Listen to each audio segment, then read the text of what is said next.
Welcome back to the HMA Interview Podcast. We're excited to have two-time NCAA qualifier and the new assistant coach at the University of Chattanooga, Hunter Gamble, join us for the 55th interview. Before we roll the episode, let me fill you in on the latest at HMA Wrestling.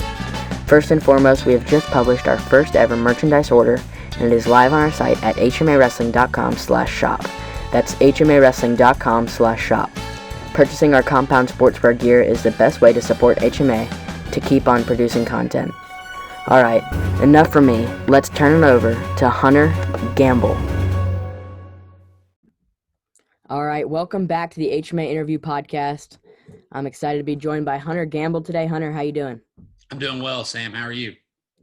I'm doing absolutely fantastic. It's a cold day today, but it is every day in Pennsylvania.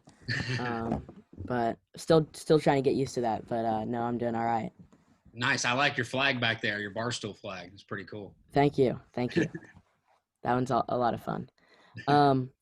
So, I mean, let's get started. I know you got a lot of stuff going on in your life right now, wrestling-wise, but let's go back to the beginning, how your wrestling career started. Where was it? Tell me about your first practice and why you want to get into wrestling. Yeah, so I started wrestling when I was really young, probably 4 or 5, and I honestly didn't enjoy it very much. I was a kid, so it's kind of hard. I mean, you don't really know what emotions are going on, but didn't like enjoy waiting around at tournaments. I can remember my parents telling me I didn't really enjoy just kind of the long breaks and stuff in between tournaments and matches and stuff like that. So I kind of stopped wrestling at a really young, I think I wrestled for like a year. And then when I was 11, I picked it back up. I think I was in 6th grade. And so I'm from McDonough, Georgia, just right out of Atlanta, which is home of compound wrestling, you know, with Cliff Fretwell and Lee Roper. So they kind of came into the picture a little bit later. In 6th grade, my coach was L.A. Ruffin, who's Justin Ruffin's dad, he wrestles at SIUE. He's pretty good, 4-time state champ. And then he was my coach for, I guess, my first year wrestling back up, which was in 6th grade. And then Coach Fretwell kind of came into my life around 7th, 8th grade time period. So started doing practices with them, and we had an organization called GNWA, which was a thing that Cliff started, which was kind of like a separate organization from Team Georgia that he did. I think it's called the Georgia National Wrestling Alliance. So he started that, and then soon after that, him and Lee was coaching at Jefferson, which is a pretty good high school out in Georgia. So he was coaching there for a while. And then I think around 9th or 10th grade is when the compound actually started, or at least when I was in 9th or 10th grade. And I was one of the first guys to kind of come through the program and come through the club. So this was, I remember I was in 9th grade or 10th grade. And I think it was probably the summer before my sophomore year, I think it was. So that sophomore year, actually had some pretty good results. I started getting a lot better. That's when I really started training and wrestling. You know, I practiced and did sort of the things in middle school, but was kind of a late bloomer as far as getting into the sport. So really 10th grade is when I started training full time and training, you know, year round, wrestling a lot, and got a lot better. Ended up going to Gardner-Webb University. So my freshman year was that was 2013. So I was the school's first Southern Conference champ. So I competed my true freshman year, and then I qualified for the national tournament. Went 1-2 at the national tournament. So I beat a kid from Lehigh, Nate Brown, in the first round, who was you know, really good, and lost to Nick Heflin and Dan Yates. So I was really young, and these guys were a lot older. But it was a great experience, you know, being in the national tournament my freshman year and kind of going through some of those things. So after my career at Gardner-Webb kind of ended, after 5 years, was two-time qualifier. Won a couple matches my senior year. Had some injuries in there that kind of took me out from making it my sophomore year. But after Gardner Webb, Coach Esslinger, who was the head coach at UTC, he we had kind of been in contact. We wrestled UTC all the time, so it was kind of we had just kind of developed a relationship, and they had Bryce Carr, who was a 184 pounder, and Scotty Deacon, who was a 97 pounder. It was right around kind of the weight range that I was in. So those guys both had one last year. So he brought me in. I was I would help them as far as coaching, but a lot of it was just wrestling. We scrapped all the time for that last year. It was a lot of training.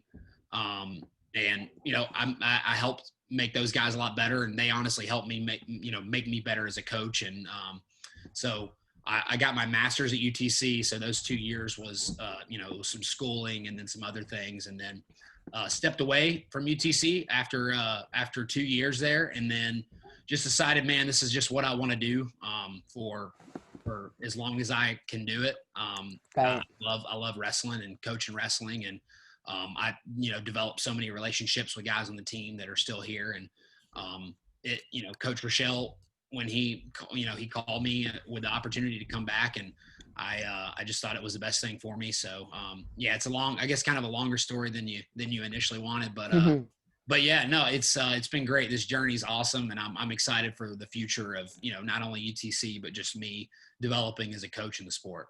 Absolutely, and I know I've gotten to know some of the coaching staff at UTC. Coach Hatcher, I've gotten to know pretty well. Yeah. And then obviously Rochelle's awesome. And Esslinger, man, that guy is like, he starts talking, everybody starts listening. Oh, He's got so much wisdom. That was a big part of me. I think, coming to Chattanooga, he was a large part of me coming to Chattanooga. The way that, he was able to get me to understand, hey, I can get my master's, I can develop as a coach, and really help me to kind of make that decision was it was big for me. I wasn't sure what I wanted to do right after school. So he was a big impact on me on getting me to come to UTC, which, has been a huge blessing for me. Right. Absolutely. And, I love Coach Esslinger, and he's coached a couple of my workouts, and he's actually coached me at an event one time, but he is fantastic. And he actually reminds me a lot of Coach Roper. Those guys seem pretty close in what they say a lot of times. But I'd like to. They'll get on Twitter and go back and forth with each other. It's pretty fun. I love seeing that. Whenever they start talking to each other, I've got like tweet notifications on for whenever they start tweeting. It's good. It's some good stuff when they get on there. Yeah, absolutely. And those guys are awesome. But I'd like to backtrack back to your time with Compound and GNWA. I've had Coach Roper and Cliff on here a couple times, and after getting to know those guys, they are fantastic people, fantastic wrestlers, fantastic coaches, and also they're doing a lot for the sport in every area you can think of. So what was it like when you first kind of transferred over there and you got into a couple practices with them? What was your initial, I guess, what did you think about them when you first met them? So Coach Fretwell came into my life a lot earlier. I remember in like 7th grade, we were running like middle school practices out of some like rinky-dink gym in Henry County, and it was like we would roll out the mats every day and like roll them back up. We were hustling to try to get those practices in. We didn't have all the great facilities that there are now, or that they have now, and the weights and stuff like that. So it was it was definitely humbling, but man, Coach Fretwell just had that energy that I think is what makes him so attractive as a coach, man. The way he's able to energize a room, and really, he could motivate you in unique ways that I think I hadn't ever really seen in a coach prior to that. Not to mention the knowledge that he has of the sport and how he stays up to date with, the guy watches technique and does a lot of work as far as trying to learn as a coach, which I think is huge. And he stays up to date with the trends that are going on in the sport, what's scoring at the highest level, which I think is awesome. But really is just the energy that he brought is what attracted me to him so much as a coach. And just the reason I kind of stayed around him and then ended up, getting to know Roper, and the difference that they have and the way that they are. I mean, they're completely different people, although they really are. Although they, what the things that they're good at and the way they attract people are completely different, but they're both mesmerizing in the way that they coach and very, very unique in the way that they coach. I know Coach Roper, on the other hand, he's a lot more soft-spoken. But like you said, when he speaks, it's almost like this, you're about, he's about to break news, or he's about to break ground on something you've never really thought about before. Right. Which I think is what makes Roper so interesting, as a coach. And I think, he's the same way, whereas he's continually learning and he's continually thinking about things a little bit differently. It's just their energy levels are a bit different. So I think that's why, that was what was kind of the contrast between them two, is their energy levels were a lot different. So, not that Lee is low energy by any means. He, when he's in the room, it's a lot different. It's just the way that they interact with people. Right. Is quite different, and the way that they attract people to the sport is quite different. And so, man, I'll always be indebted to those guys, helping me grow in the sport and helping me love the sport and getting to me to the point where I am now. And kind of, we were all kind of learning at that point in time. I think Lee and Cliff were both getting better as coaches. When Compound started, they both were good coaches, but probably not polished to the point where they are now in their career. Right. And they had some development things, and they'll tell you the same thing, right? So they had some things development-wise that they could get better at. And us as athletes, we were all kind of learning together, which I think was what made the experience so cool, is that we were all kind of, we're all kind of learning through this together. Did you go away there I think I lost you. No, I'm here. Oh, gotcha. Yeah, Okay. we're good. But we were all kind of learning, together, which I think was the coolest aspect, that now we can kind of look back and see, like, wow, we didn't really know what we were doing, both as athletes and coaches. And also just kind of the point of where we are now is, me kind of stepping into that full-time coaching role. And, Coach Roper and I may, compete as coaches someday. So I think, that aspect is pretty cool as well. Right. And those guys have, the way they teach, and I love coaches that do this. And it seems like really when you see coaches do this, it means they're doing it for the right reason, is when they start to have their kids that were athletes, now they're coaching. Yeah. And they're really successful coaches. Yeah. And normally that means like they took something from you outside of just being an athlete. They took something from you of having an impact on other kids' lives. And so when I see a coach that has like a big tree of athletes that turn into coaches, that really interests me. Yeah, absolutely. I mean, look, you look at John Smith, right? Or you look at Dan Gable, and the tree of coaches that they have, right? We understand Dan Gable and John Smith are two of the best to ever do it. And someday down the road, we may see the same thing happen with Cale, right? We understand that those are probably three of the best coaches in American history, at least at the collegiate level.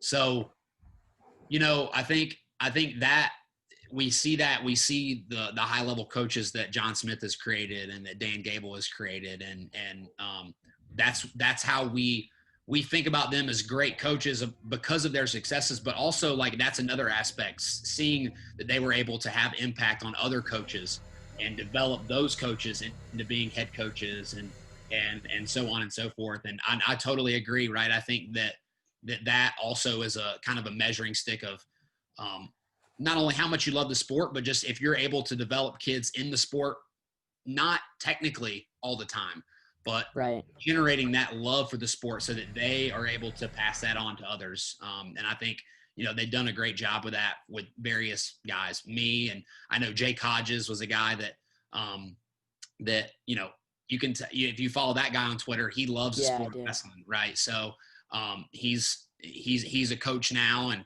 Taylor Lujan, he's still competing, and he'll probably continue competing. Like he's mentioned before, he'll compete until the wheels fall off. So I think the love that they instill in their guys for the sport is what truly kind of elevates them as coaches.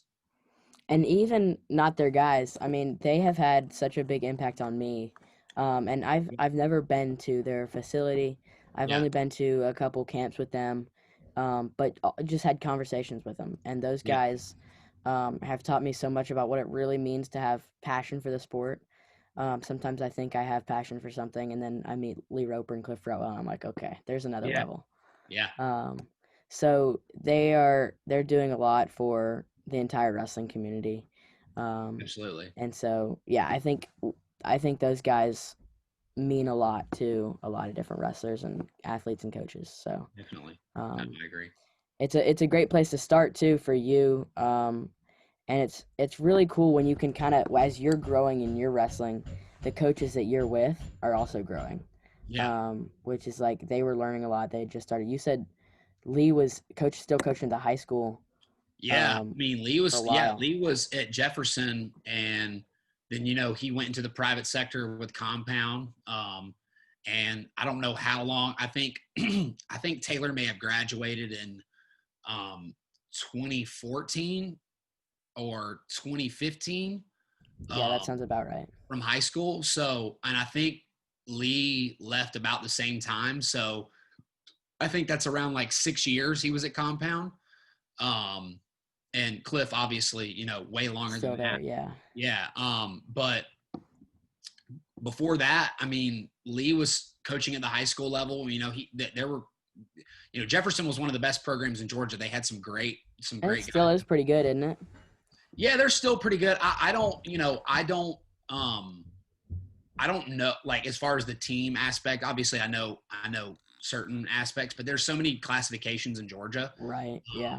Right. They may still be on their winning streak that they were on some huge, like 17 state championships in a row winning streak.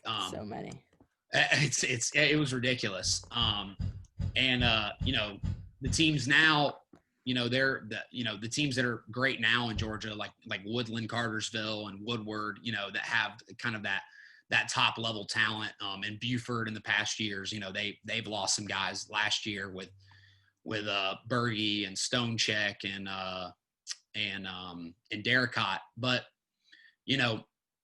these programs now, they're only getting better. Just, it's not like that, some of them, they will have great teams from start to bottom, but it's hard to fill 14 guys that are, all different weight classes, that are all studs. Now you kind of see it as like there's this huge star power in Georgia, right? So you've got like guys that are ranked top 5, 6 in their weight class. Whereas like when I was in high school, we didn't have a lot of those guys, right? There may be one every other year that was ranked that high. I know when Pete Yates was coming out of high school, when I was really young, I was in 8th grade, and he was like the guy that was like ranked super high. And now you think about that now, and there's like a bunch of them, right? There's a bunch of guys at that level. And then if you start counting in the guys that were in Georgia and then left to a northern school or something like that, I mean, there's so many. Oh, yeah. Exactly, like Gabe Arnold, right, Gabe Arnold's another, yeah. He's one that, like, it says PA by his name, but really he's a Georgia kid. He's a Georgia kid, yeah. Yeah, or and I know Chittum, he is he's from Tennessee, but same way, sometimes it'll say New Jersey by his name. That's something that people kind of take and say, he's actually from here or whatever. But and hey, even with guys like Arnold up at SEM, Georgia still was like, they were the best state at Super 32 by a pretty dominant margin too. I think besides Pennsylvania, I think Pennsylvania had the most like champs, and I think they had the most placers. I know Georgia had the most finalists. Georgia had the most finalists. I think they had 5 finalists. I think it was McCrary, Henson, Singleton, Pettigrew, Singleton, and Horn. and Horn. Yeah. Yeah, yeah.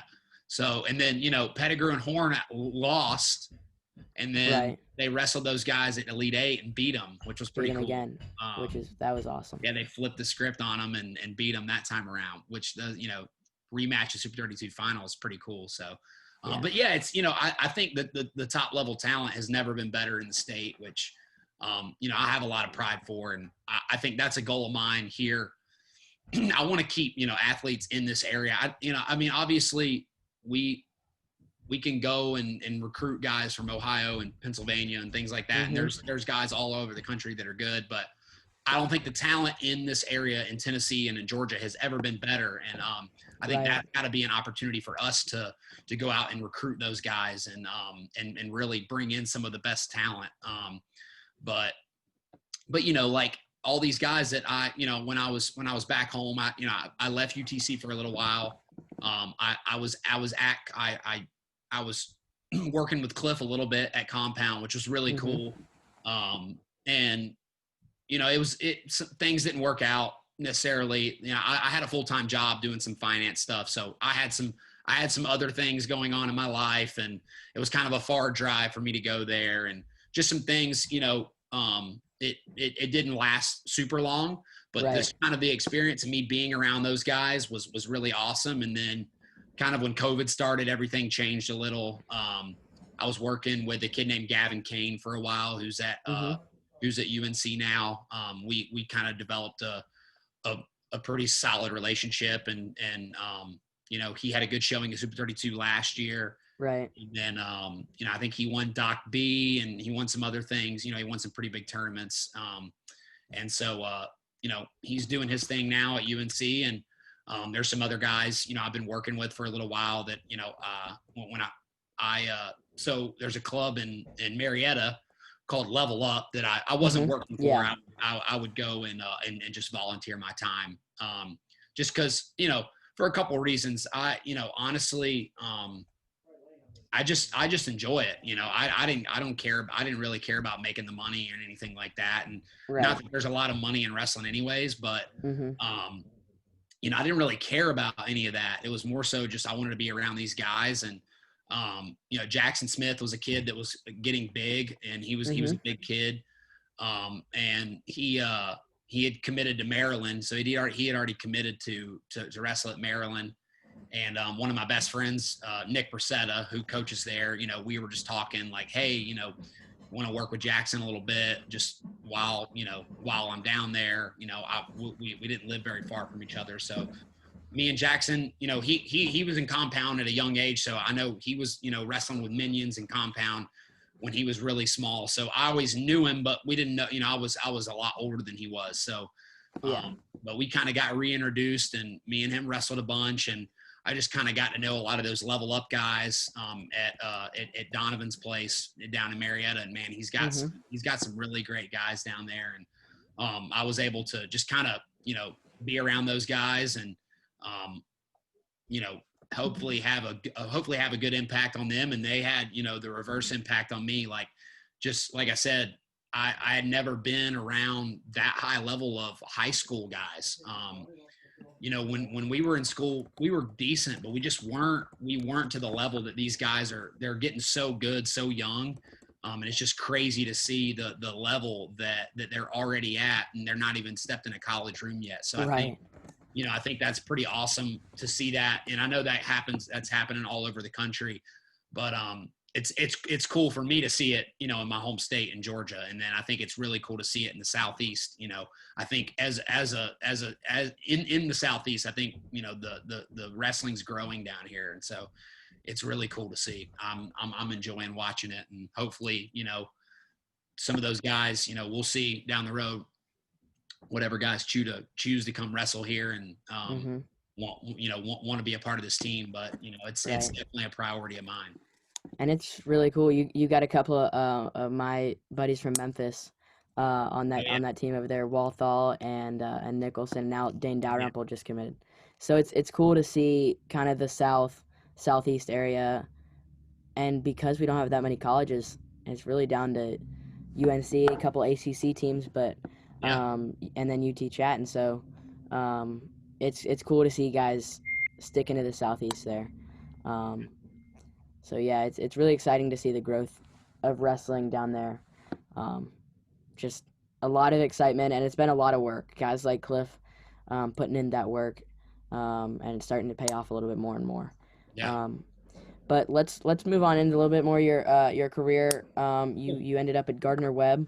What was the process like for that recruiting? What did it look like? Just walk me through that process. Yeah. So, what I like I said, I got started kind of late, so didn't have a ton of credentials coming out of high school, right? I was a one-time state champ, three-time finalist, but I didn't compete at a lot of national level tournaments. Um, we would go to the NHSCA when I was younger. We would do the Flow Nationals. Mm-hmm. Never did Fargo, but just didn't have. I don't feel like now if I would have started, if I could go back and kind of redo things, I didn't have the exposure that I felt like I needed to have to the high level tournaments and things like that. That I really could have excelled. And then, like I said, just kind of late getting started. So I wasn't getting recruited a whole lot. I know I kind of took a pipe dream visit to Ohio State. I really liked Coach Ryan. So that was just kind of an unofficial visit where I was like, man, this would be a cool place to go to school. And I loved wrestling and they had a great program. So that, them, UVA recruited me a little and then just some more schools from the South, App State, UTC, and Gardner Webb. And so Daniel Elliott, who's the head coach there, we got to know each other. Him and Roper were kind of close. So we got to know each other and we just kind of developed a relationship in high school. And, he gave me a decent offer athletically and academically. And I just, I felt like I'm kind of a loyal guy. So, he had been on me from the start. So I said, man, I want to go to school here. And I want to have an opportunity to start for 4 years. And I didn't know if I could do that at a bigger program. So, it was it wasn't like a big decision for me. I just kind of was like, this is what I'll do. I didn't really think about the bigger picture or think about, hey, it was just kind of like this guy was here for me and he saw something in me. And so I'll just go ahead and go to school here. It wasn't much to it. And then, like I said, right away I had some success that first year, which was, it made me even more hungry for the future after that. I was SoCon champ and qualified that first year and just, I got a lot better that year. That freshman year, we had some older guys that were pushing me, and then we had some guys that I came in with as a freshman that were better than me at the time. That I got a lot better that first year, and it really helped me. I think it helped me and kind of helped some of the guys on our team. When I did have that success, they were like, "Oh wow, like we can do this pretty fast." It's Right. not going to take as much. We put in a lot of work that first year, and I got a lot better. And then, I had a pretty decent career. My sophomore year, I redshirted. I wrestled all the time my sophomore year. I think I wrestled in like 9 opens. It was crazy. I was like 35 and like 6 my Oh my goodness. redshirt year. Yeah, I wrestled all the time. So I like, whereas a lot of guys when they redshirt, man, it's kind of hit and They miss, just take right? it off, right? Yeah, and I just couldn't stay away, man. I loved it, and that was my sophomore year. The following year, first tournament of the season, I blew my shoulder out, so I was kind of battling that the whole year. How long did that keep you out, or was it like an on and off thing? It was kind of on and off. I just decided to compete with it. I probably could have applied for a medical hardship because it was so early, but I popped it back in and kept going. And, I would wrestle here and there, which was kind of a contrast from the year before where I'm wrestling 40 matches a year. And then this year, that year I'm not even wrestling 20 matches. And so that was a tough year for me. I really struggled with kind of that mental aspect of like, man, I kind of prided myself on the guy. I always wanted to be wrestling, competing. And I hated being hurt. And, that was a tough year.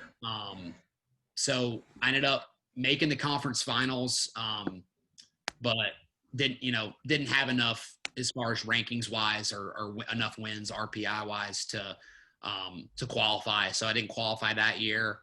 And then the following year, was probably I had a good year. I was a starter at 184. I'd went up from 74, and I was a starter at 184 the whole year. I was 7-0 in conference duels. I'd beaten everybody in the conference.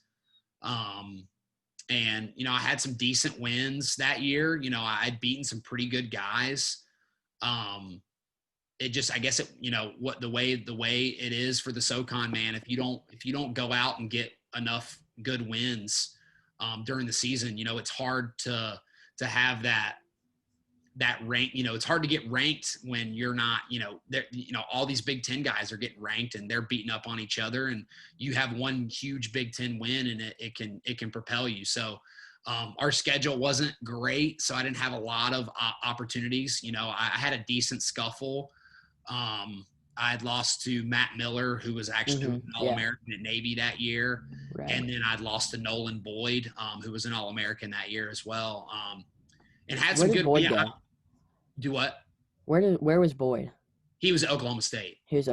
That's I remember. I had some good. I beat Machiavello twice that year, which I know looking back is even better of a win now. Right. But, yeah. I'd beaten him at the Wolfpack Open, and then had beaten him at Scuffle, but he was redshirting, so really those wins don't even, like, for RPI purposes, like, don't even count. And then just didn't have a great conference tournament, and my season ended a little bit earlier than I expected, and that summer, Cody Walters, who was he had just finished his career at Ohio. He was a 2-time All-American at Ohio. He came in for my senior year, and Cody was the big help. He kind of propelled me my senior year. I had a great senior year. I think that was kind of like the year it all kind of, I was fully 100% healthy. Was totally rejuvenated as far as my training and everything like that. I had a pretty good year. I think I was like, I can't remember exact. I want to say I was like 25-9 maybe to end the year. And I went 2-2 at nationals. Not quite the goal that I'd set out for, but I left it all on the mat, man. I competed pretty hard. I just, some of that high level talent, I don't know if I could break through some, and beat some of those guys. I'd beaten some of the best, but it would have taken a really good run and a really good draw for me to, get on the stand. And, it was a great year, but I think more so than anything, I was kind of grateful, for the relationships I had built within the conference. I know I had wrestled with Bryce Carr. He beat me every single time.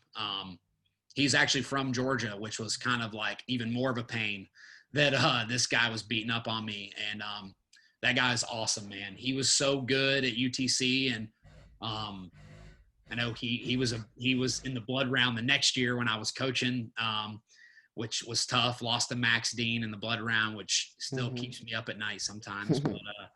But the battles I had with him is, I kind of think, what had brought me to UTC, which, even though at the time I look at it and I'm saying, man, this was a guy that was a rival and somebody that I really, really wanted to beat, and I trained to beat that guy. And I think probably kept me from having a high seed at the national tournament, because I had lost to him 3 times. So I think that kind of hurt me seeding wise. I look back and I think, man, like, that, having those matches with that guy is probably what, Coach Esslinger realized, hey, this guy could help Bryce get on the stand and get on the podium. And what brought me to UTC. So at the time it was kind of like this, oh man, he's my rival. He's this guy that I, want to beat. And kind of, I trained to beat. And then it's like the next year I'm trying to help him be an All-American. So Right. it's pretty crazy how it kind of comes full circle like that. And Bryce is a great Mm-hmm. guy. We have a great relationship. I think he's back down coaching with his dad in Georgia. Yeah. But it was, it wasn't, definitely wasn't a, super bright career.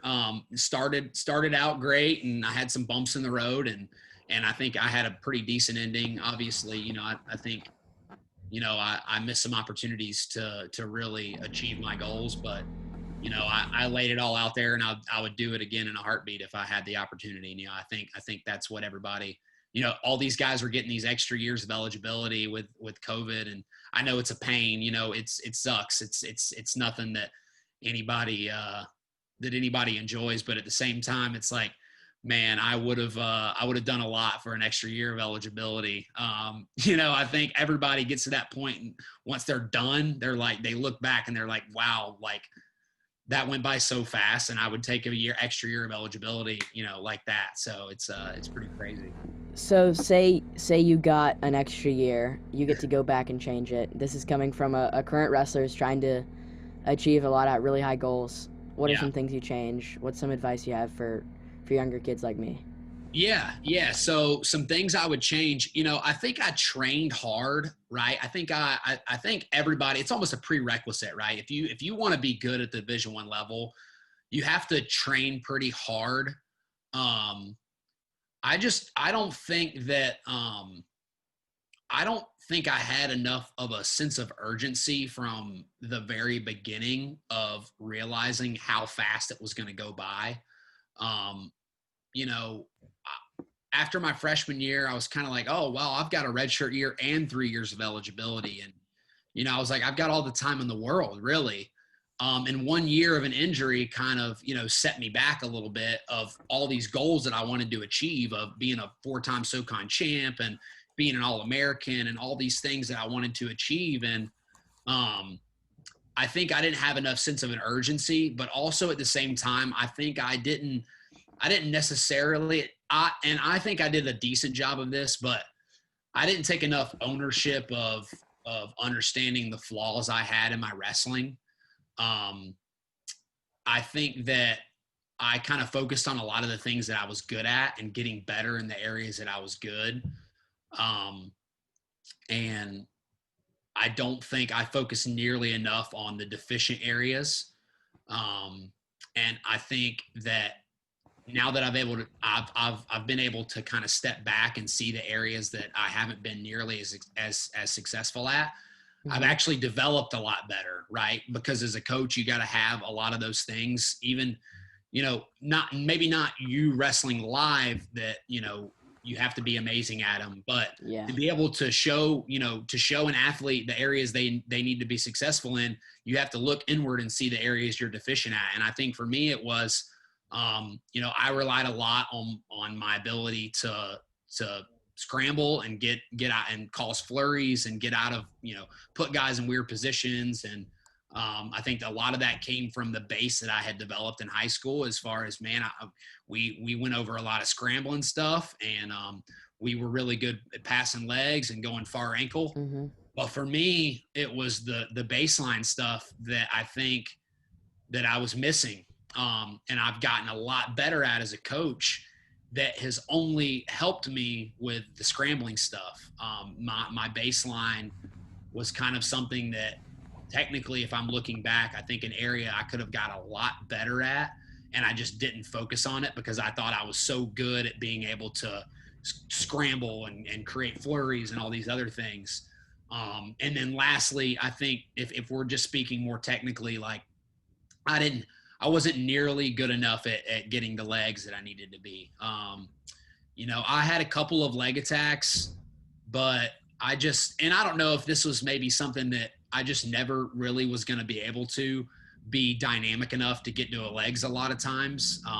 That's why I was pretty decent at finishing, just because I never got to a leg. So like when I did, I was going to finish. Right.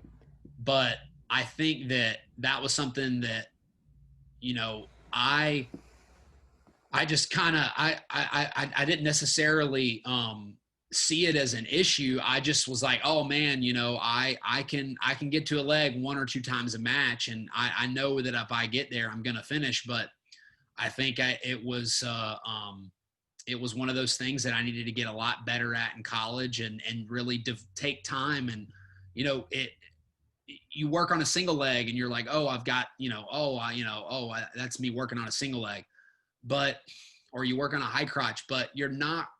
It takes so long to develop a leg attack, to It me at does. It least. really It, does. it takes so long to be able to develop a leg attack that you can hit in a live situation. And for me, I never really understood that. Like I was like, oh, like I'm just drilling high crotches and I'm drilling Mm-hmm. single legs. Um, but then I would get in a match and I really wouldn't. I would kind of go back to the leg attacks that I had. I'm drilling these high Right. crotches and these singles, and I'm like, man, I'm never hitting that single leg that I drill every day. Mm-hmm. I drill it every Yeah, I single feel day, and that. I'm never hitting it. But it's because I never did it when I would spar. I never did it when I went live. It was just kind of like this drill thing that was just a part of these daily drills that I never really did. And I think to really develop a leg attack, it takes a lot of individual work. It takes a lot of time of you changing your muscle memory and trying to understand, hey, this takes a lot of development and work to be able to have a solid 1, 2, 3, 4 leg attack. Right. Um, you know, that was an area that I really struggled at. So I would say my baseline if we're speaking technically, my baseline was an area I didn't understand until I got out of college, and then also being able to get the legs was another thing. And then I would probably say just my sense of urgency with realizing how fast the career ends, right? For sure. Like especially at the collegiate level, I know, now there's a lot of opportunities at when guys are done collegiately to wrestle at the senior level. But I didn't have those aspirations. I was focused on college, and I I knew I wanted to be a coach in some capacity. I didn't know it would be at the Division I level or in college, but now that I'm here, I realize this is what I'm meant to do, and I like to think I'm pretty good at it. So, um, but it's also some of the areas that I've struggled at when I was an athlete has really helped me develop as a coach. So I'm kind of grateful in the long run of not knowing some of those things, because it's Mm-hmm. brought to light um, the importance of those things for me. So as a coach, I think it'll only make me better. And it's really cool how we can have that balance of where something you fall short in one area, it only makes you better in the other area. It's really Yeah. cool how life works that way. Yeah, no, absolutely. And I think, I think that like the same contrast with my relationship with Bryce. I saw him as a rival, and then as like I see him as like this, you know, I look back and I think, wow, that relationship and me having those battles is probably what has helped me end up back at UTC, which is crazy that Right. something like that can come full circle. And I think that's kind of how wrestling is. You realize some areas you're deficient at, and it may not click right away, but it may in the long run help you when you need it the most. And I think now is when I need it the most, so I can help my athletes get better. So I think it's going to eventually rear its head and help me when I need it the most, which is maybe it wasn't when I was an athlete, maybe it was when I was a coach, that I'm going to need those things. So For sure. me being able to use it to develop instead of me having it when I was an athlete. So I think that's pretty cool. That is really really awesome, and it's really awesome to know that even when I fall short in any area, there's always going to be an upside to that, and Yeah. it's good to be able to, and then you can get better from it. And I got a lot of time for that, too. If I'm not really good at something, I got a lot of time before I have to think about coaching too. So Yeah. um, I feel really blessed that I can understand that and be in that position. But I want to move forward a little bit into your time at Chattanooga, some of your goals Yeah. that you have for being there, and do you think this is a long-term thing? Yeah. Yeah. I think this is for sure a long term thing. I obviously, you know, college wrestling right now is in a frenzy with COVID and, you know, a lot of things going on. We don't know what the season will look like, but as far as, you know, if/when things go back to normal, man, this is what I enjoy doing. I love being a college wrestling coach. But I think I'll end up doing this for a long time. Hopefully, you know, if I have the opportunities and, you know, if my body stays intact. So, but as far as my goals, man, I think, you know, I think a big thing for us right now is just recruiting. You know, we've got to get some really good talent in here, and you know, we have great guys on the team, guys that I think for us kind of embody what we want is just that hard work and just that blue collar mentality that I think we look for in athletes. And I think a lot of coaches say that, but you know, like a guy you talk about, like Drew Nicholson, man, he totally embodies what we look for in an athlete as far as, you know, he probably wasn't a top recruit coming out. You know, he wasn't getting recruited by a lot of programs, but that is one of the hardest working guys I've ever been around. And if you know Drew, you know that to be true. Man, that guy works so hard. And I think that, you know, he is an example of a guy that could, you know, he wasn't a polished guy coming out of high school that just takes a little bit of development to get him to the next level. You know, he takes some work, and he would say the same thing. I mean, I think he would say the same thing. You know, he needed a lot of development. I think he would too, yeah. Which is awesome. I think that those, I think that's, you know, that's really awesome to see. I was kind of a similar guy. I think for me, I'm a little similar to Drew. Whereas I think I needed a lot of development right when I got to college. And I needed a lot of training and understanding of like that level of training to really get to that next level. But, you know, like I mentioned, man, there's guys coming out of high school now, they're already at that level and they can compete with college guys right away. So it's kind of it's kind of in that weird area. You know, I heard Mike McMullen on Ryan Warner's podcast. He was talking about taking a 4 to a 9, you know, a guy that's a 4 out of 10 and taking him to a 9 or taking him to a 10 or to an 8. He says, you know, that's why recruiting is so important. You know, you take a guy that's a 7 or an 8 and take him to a 9. It doesn't take that much development. But taking a guy from a 4 to an 8, it takes a lot of development, and he still might not get to that point where that 8 is already at when he comes out of high school. So I think that's why recruiting is so huge. We've got to go out and we've got to get the guys that are already good at wrestling, right? They've got a lot of the base skills that are there from the, you know, from when they're in high school. And I think we have to do it locally, right? I talk about that a lot. I think that, like I mentioned earlier, there's a lot of talent in this area. You can go, look at the big boards, man. There's talent. There's talent. Hold on. All good. Okay. So, you know, I think there's a lot of talent in this area, and we have to, hold on, let me see something. You're all good. All right. So, you know, there's a lot of talent in this area, and you can go look at the big boards, man. There's guys from Georgia, Tennessee, all over in the surrounding areas, Alabama, and they're good at wrestling, man. And we've got to go get those guys. And we've, I think that's a big goal for us, is trying to recruit the best guys and keep them down in this area. And what an awesome place to do it, man. I'm telling you what, Chattanooga is such a cool place and such a cool town. Is. It really is. It's not like we're trying to convince somebody to go live in some small town and just, you know, tough it out for 5 years. Like, you have an awesome scenery, awesome Oklahoma State.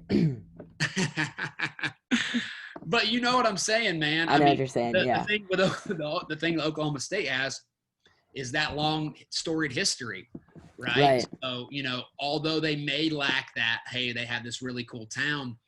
they have this history that is unmatched. It's unparalleled Right. to any other program. I mean, they have the history that you want in a They program. do. So, I think that for us, it's such a cool town. We're able to offer all these things, and Chattanooga is a really cool place to live when you're done wrestling, right? If you It is, yeah. don't have those aspirations to wrestle post grad, or maybe you don't want to necessarily be a coach, you just want to wrestle in college, man. I'm telling you what, there's some great business opportunities in There Chattanooga. really are, yeah. We have great alumni that want our guys, they want to hire wrestlers. And I think for us, that's really cool, is building that pipeline. But I think it totally starts with, making sure that we are getting the best guys in this area. And I'm super passionate about that, and that's a huge goal of mine, is to really sign some recruits and get some big commitments from guys in this area, and then it's developing them. I do think obviously development is really important. I would say that's kind of a stronger area of where we are as a staff with Coach Kyle Rochelle and Coach TJ Rochelle and myself. In the room, that's just kind of where I've grown up, seeing Coach Fretwell and Coach Roper and being able to take some of the lessons that they've taught me. And I think I'm good. I'm not saying that I can't get better. I can obviously get better at developing and being a coach in the room. But I think where we have to excel is on the recruiting path and making sure we're getting the best guys from this area in there, and then making sure that we're developing them in our system, and making sure they're the type of kids that they want to do what we preach when they're in the room, and when they're outside of the room. So for me, that's my huge goal. Like, I want to get all the best guys around here and keep them here. And I think it's pretty cool. I watched the Minion Legends at Elite 8, and it was awesome to watch them beat Team Kong, which was a team made up of all-stars. Right. And the team that we had was made up of all guys from the South. Right. And so in my head, I envision a team of guys, not all guys from the South, right? Like, obviously we're going to go get the best kids no matter where they're from, if they want to be. Right. But for sure. But for us, for me, I envision like, hey, we're located in the South. If we go get guys from the South and then we're able to compete against the best teams in the country, I kind of envision that in my head, and I know it'll take time to get those guys and develop them and get them in here, and get that momentum rolling. But when I saw that, the kind of sense of like, wow, it can be done at the high school level. Well, it can also be done at the college level. It for sure can. I really do think it can be done. It's just a matter of getting them and keeping them here, is going to be a huge aspect. So, I think that's probably me as a coach. That's my number one goal is when I got here is what I wanted to do. And then, obviously I think we can compete for a SoCon title as a team every single year. Absolutely. And then I want us to be a top 20 program in the next few years. I think we can get there.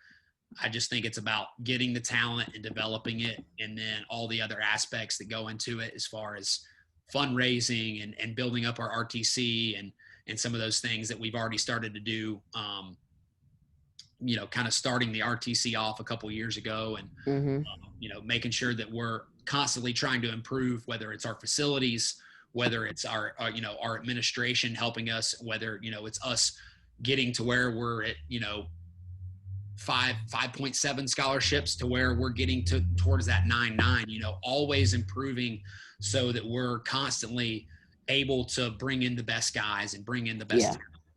So that's a huge goal of mine right now.